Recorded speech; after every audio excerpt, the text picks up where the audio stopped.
মহর্ষি বাল্মীকি তার শিষ্যদেরকে নিয়ে যখন উপদেশ দান করতেন, তখন তার কথাগুলি হয়ে উঠত ভূপৃষ্ঠে এক একটি নক্ষত্র পতনের মতো।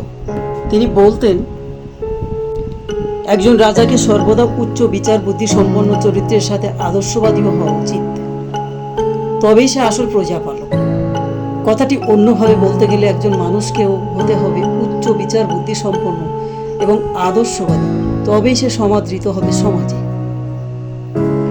জননী আর জন্মভূমি হলেন স্বর্গের থেকেও মহান জিনিস।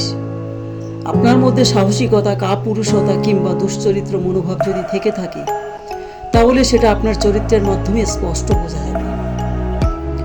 সহযোগিতা এবং সমন্বয়ের সর্বদা জয় হয়। তোমার গর্ব, অহংকার এবং কুটিলতার পরিত্যাগ করা উচিত, আর তোমার কখনোই অন্যের সমালোচনা নিয়ে চিন্তা করা উচিত নয়। যেইভাবে পিঁপড়ে প্রত্যেক দিন একটু একটু করে মাটি খুঁড়ে নিজের বাসা বানায়, ঠিক সেইভাবেই কালচক্র ও সব প্রাণীদের জীবনকে প্রতিনিয়তই শেষ করতে থাকে।